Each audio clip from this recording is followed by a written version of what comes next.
Hi guys, let's make a creamy broccoli and spinach soup. It's healthy, delicious and super easy to make. For this recipe you will need 2 celery stalks, 3 to 4 garlic cloves, an onion, vegetable broth, broccoli and spinach. I'm using frozen spinach and broccoli, but fresh works too. You'll also need coconut milk or cream if you prefer. Finally, olive oil, salt and dried thyme will be used for seasoning. First, finely chop the celery, onion and garlic. Heat a pot over medium heat. Once it's warm, add enough olive oil to coat the bottom of the pot and add in the onion, celery and garlic.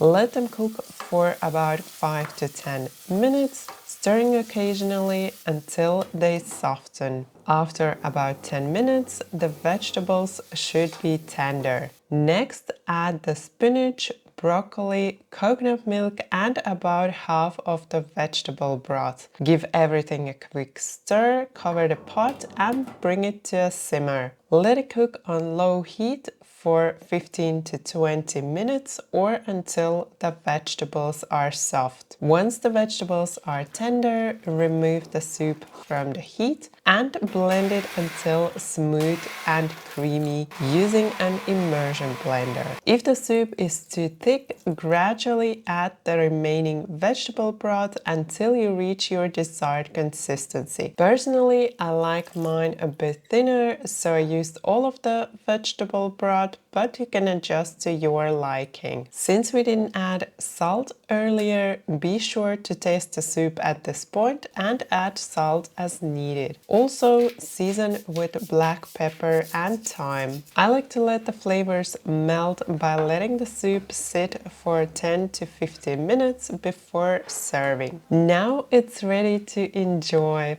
I like to serve it with a drizzle of sesame oil, a sprinkle of black pepper, chili flakes and sesame seeds. I hope you enjoyed this recipe. If you try it out, I'd love to hear your thoughts in the comments. Thank you for watching my video. Bye bye until next time.